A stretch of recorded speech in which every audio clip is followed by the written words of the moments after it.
Hello friends, कैसे हैं आप लोग। स्वागत है हमारे चैनल एक्सप्लेन हिंदी में। अगर आपने हमारा चैनल सब्सक्राइब नहीं किया तो बेल आइकन दबा के सब्सक्राइब करें। आज हम एक्सप्लेन करने वाले हैं एक्स्ट्रा ऑर्डिनरी अटॉर्नी वू के 15 एपिसोड को। एपिसोड की शुरुआत में हमें रॉन डीबी कंपनी का दिखाया जाता है, जहां पर मिस्टर चोई दिखाए जाते जो अपना ईमेल चेक कर रहे थे। तभी उन्हें पता चलता है कि उनके नेटवर्क को किसी ने हैक कर लिया। ये बात वो कंपनी के सीईओ जिनपियो को बताते हैं। जिनपियो मिस्टर चोइसू की बातें सुनते तो वो काफी शॉक्ड हो जाते हैं। फिर हमें अटॉर्नी वू का सीन दिखाया जाता है, जो ऑफिस में बैठकर जिन्हों की बातें याद कर रही थी। वो जीजू आइलैंड में हुई घटना को याद कर रही होती। तभी वहाँ पर जुनहो आ जाता है, जिसे देखकर अटॉर्नी वू छुपने की कोशिश करने लगती है। तभी जुनहो उसके पास जाने की कोशिश करने लगता है। अटॉर्नी वू समझ जाती और वो वहाँ से मुंह छुपाकर भाग जाती है। जुनहो को ये देखकर अच्छा बिल्कुल भी नहीं लग रहा। तो वहीं हम देखते अटॉर्नी वू मिनसुक के पास हॉस्पिटल में जाती है और वो काफी तेज से चिल्ला रही होती। मिनसुक ये देखकर काफी हैरान होता और उसे शांत रहने के लिए कहता है। तो अटॉर्नी वू उससे कहती है कि आपको मरना नहीं है। स्टमक कैंसर वाले पेशेंट ज्यादा नहीं बच पाते। जहाँ पर मिनसुक की माँ ये सुनकर काफी हैरान होती, तो मिनसुक उन्हें बताने की कोशिश करने लगता है ये वही लेडी है, कोरिया की फर्स्ट डिसेबल अटॉर्नी। फिर यहाँ पर अटॉर्नी वो बात करने की कोशिश करने लगती, तो मिनसुक उसे कहते हैं कि मुझे ऑपरेशन रूम जाना और तुम शांत रहो। जैसे कि अटॉर्नी वो का बिहेवियर उसे सिर्फ मिनसुक ही डील कर सकता है। मिनसुक उससे शांत रहने के लिए कहता है और अटॉर्नी वो उससे फाइटिंग कहती है। फिर अटॉर्नी वो के पास चोइसू का फोन आता है, जो उसे ऑफिस में बुलाती। तभी अटॉर्नी वो ऑफिस जाती है। मिनसुक की सर्जरी की वजह से नए अटॉर्नी लाए जाते हैं, जिनका नाम मिस्टर जंग। आज उनके नए क्लाइंट रॉन डीबी कंपनी के थे, जो केस के बारे में बताते हैं कि रॉन डीबी कंपनी के मैनेजर का कंप्यूटर हैक कर लिया गया है। डाटा हैक होने की वजह से कोरिया के 14 मिलियन लोगों की पर्सनल डाटा लीक हो गया है। जहां पर कंपनी के सीईओ डाटा के बारे में बताते हुए कहते, अगर मेलवेयर में अटैचमेंट में एक एक्सेक्यूटेबल इंस्टॉलमेंट फाइल होती तो हमारे डीबी मैनेजर ज्यादा केयरफुल होते, लेकिन वो डॉक्यूमेंट्स फाइल थी, इसलिए उन्होंने इस बारे में ज्यादा नहीं सोचा।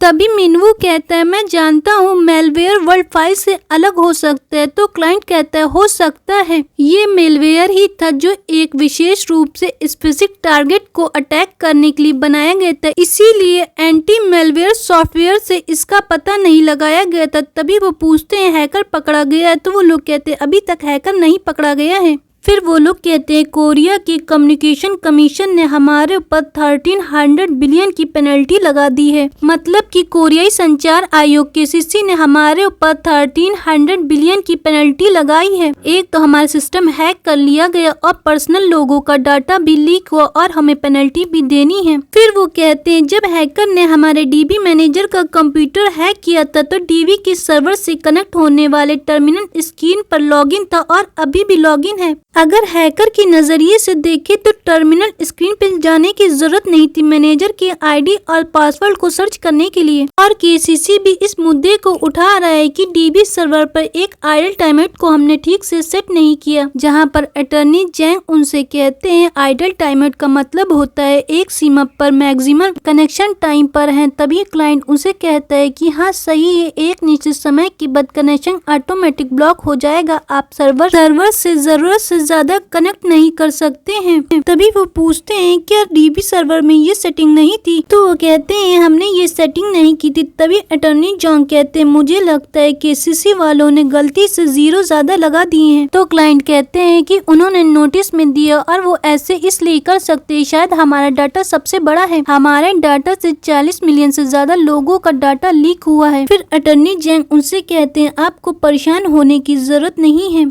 उन्होंने पहले भी 2 कंपनियों को डाटा लीक होने की वजह से पेनल्टी दी थी और वो लोग केस जीत गए थे, क्योंकि KCC वाले एक गवर्नमेंट कंपनी और वो कभी भी अच्छा अटॉर्नी हायर नहीं करेंगे, तो हमारे पास ज्यादा चांस है जीतने के। फिर हमें कैंटीन एरिया का दिखाया जाता है। चोइसू अकेले लंच कर रही होती, तभी वहाँ पर मिनवू आकर बैठने की कोशिश करने लगता है, तो चोइसू उसको मना कर देती है। तो मिनवू वहाँ से उठकर जाने लगता है, तो चोइसू कहती नहीं तुम यहाँ पर बैठ सकते हो। फिर वो कहती जुनहो आजकल कुछ परेशान परेशान लग रहा है और वो अकेले भी खाना खा रहा है। तभी मिनवू जुनहो की तरफ देखने लगता और हंसते हुए कहता है, मुझे नहीं लगता, क्योंकि वहाँ पर बहुत सारी लड़कियाँ उसके पास आकर बैठने की कोशिश करने लगती हैं। ये देखकर चोइसू भी काफी हैरान होती है और वो कहती है कि अटर्नी वू कहाँ पर है। फिर दोनों लोग लंच करते हैं और उसके बाद चोइसू अटर्नी वू के ऑफिस जाती है, जहाँ पर चोइसू अटर्नी वू से पूछने लगती है कि तुम्हारे और जुन्नो के बीच क्या हो गया, तुमने उससे ब्रेकअप क्यों कर लिया है। लेकिन अटर्नी वू उसको कोई जवाब नहीं देती और बात को इधर उधर करने लगती है। फिर भी चोइसू उससे पूछने की कोशिश करने लगती है।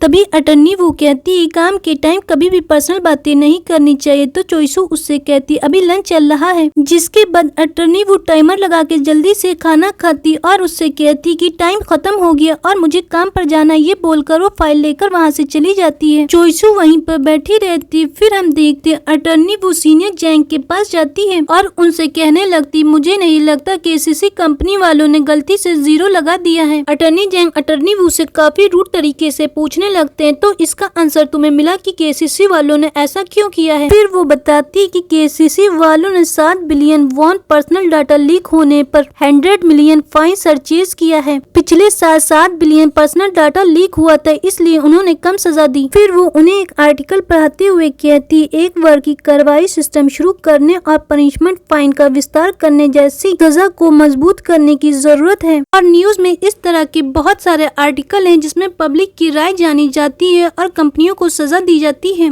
तो अटर्नी जैंग कहते, इसका मतलब ये हुआ केसीसी वाले कुछ न्यूज़पेपर के आर्टिकल को पढ़ते हैं और फिर चार्ज को बढ़ा देते हैं। ये बात वो काफी गुस्से में बोल रहे होते। तभी अटर्नी वो उनसे कहती, इंफॉर्मेशन कम्युनिकेशन नेटवर्क के एक्ट को बार बार बदला जाता है और जैसे पहले आहान.com कंपनी वालों को 70 मिलियन और आईपी वालों को 100 मिलियन देने पड़े थे। तो अटर्नी जैंग उससे कहते हैं कि तुमने मेरे साथ काम नहीं किया तो सिर्फ एक रूल को फॉलो करना, कुछ बोलना नहीं जब तक तुमसे कुछ पूछा न जाए। तभी अटर्नी वो काफी क्यूट तरीके से उनसे कहने लगती, ये तो 2 रूल हुए। एक तो ये रूल हो गया कि तुम्हें कुछ बोलना नहीं है और दूसरा रूल ये हो गया कि जब तक तुमसे कुछ पूछा नहीं गया। तभी अटर्नी जैंग उस पर चिल्लाते हुए कहते हैं, मैंने तुमसे कहा है ज्यादा मत बोलो। अटर्नी जंग कुछ ज्यादा ही अटर्नी वू को नीचा दिखा रहे होते, जिस बात से वो काफी अफसोस में होकर मिनसुक के हॉस्पिटल जाती है। मिनसुक की सर्जरी काफी अच्छे से हो गई थी। वो देखते हैं कि अटर्नी वो काफी खामोश है और वो उसका रीजन पूछते तो वो कहती है कि सीनियर मिनसुक मेरी कोई भी बात को सुनते नहीं। तो मिनसुक कहते हैं, तुम्हें अपने कलीग से सारी बातें करनी चाहिए। अगर वो तुम्हारी बातें नहीं सुनना है तो तुम्हें केस को लेकर अपने कलीग के साथ डिस्कस करना चाहिए और अपने आप को कभी भी नीचा मत समझना। फिर हमें ट्रायल का सीन दिखाया जाता है जहाँ पर सीनियर जैंग हमें दिखाए जाते हैं जो काफी और स्मार्टनेस की तरह केस के बारे में बताते हैं और कहते हैं ये साइबर अटैक ये टारगेट करता है कमजोर ऑर्गेनाइजेशन को। तभी वहाँ पर जज कहते हैं, इतना डिटेल में बताने की जरूरत नहीं, हम सब कुछ जानते हैं और समय मत खराब करिए। फिर अटर्नी जंग कहते हैं, ये बहुत बड़ी पेनल्टी है 300 वॉन रॉन कंपनी के लिए। केसीसी कंपनी अपने डिस्क्रिप्शन पावर का यूज कर रही है। तभी दूसरी अटर्नी ऑब्जेक्शन करते हुए कहती, ना तो ये डिवीजन है और न ही पावर का यूज कर रही है। केसीसी कंपनी ने एक्ट के आधार पर मेरे क्लाइंट ने 3% सेल का जुर्माना लिया है। रॉ कंपनी ने पिछले साल सेल्स किया था 13.3 ट्रिलियन वॉन। अगर इसके आधार पर देखा जाए तो मेरे क्लाइंट को 1900 बिलियन लेने चाहिए थे पेनल्टी के। और लोगों का पर्सनल डाटा भी लीक हुआ, ये तो मैक्सिमम अमाउंट से भी कम है। तभी अटर्नी जंग कहते हैं कि जब ऑन कंपनी और आईपी कम्युनिकेशन का पर्सनल डाटा लीक हुआ था तो आपने 70 और 100 बिलियन लिए थे। तभी अपोजिशन की वकील कहती 40 मिलियन डाटा लीक हुआ, रॉ कंपनी की लापरवाही की वजह से पूरे देश का डाटा लीक हुआ है।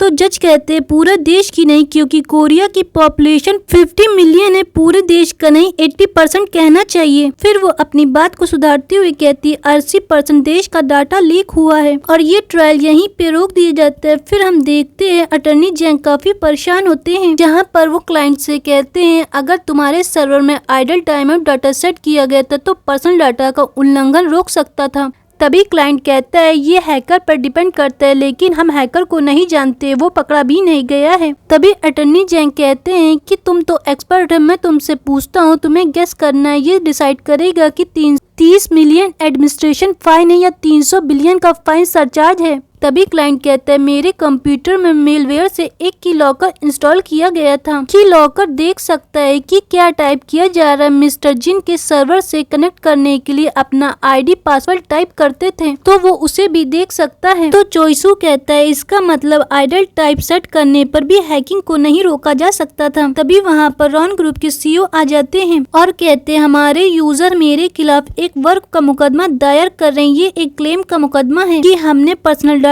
को लीक किया। ये सुनने के बाद सभी लोग घबरा जाते हैं, जहाँ पर मिनवू कहती है कि उनके पास पहले से ही लाखों लोग हैं और अगर लाखों लोग आपके ऊपर मुकदमा करेंगे इसका मतलब 4 ट्रिलियन वॉन आपको पैसे देने होंगे, आप तो पूरी तरह बैंकक्रप्ट हो जाएंगे। तभी अटर्नी जोंग कहते जो आपके ऊपर नया क्लेम हुआ उस मुकदमे में कौन अटर्नी हायर किया गया है। तभी रॉन ग्रुप के सीईओ कहते हैं कि आपके खिलाफ जो अटर्नी आया है और लॉ फॉर्म में वो टेसान ग्रुप है। उन्होंने एक वेबसाइट बनाई है जिसमें पहले से ही मिलियन लोग जुड़े हैं और इस क्लेम के बाद और भी जुड़ जाएंगे। टेसान ग्रुप को सुनते ही सभी लोग शॉक्ड हो जाते हैं और ये एपिसोड का फर्स्ट पार्ट यहीं पे खत्म हो जाता है। अगर आपको हमारी वीडियो पसंद आई तो लाइक करें, शेयर करें, सब्सक्राइब करना बिल्कुल भी न भूलें।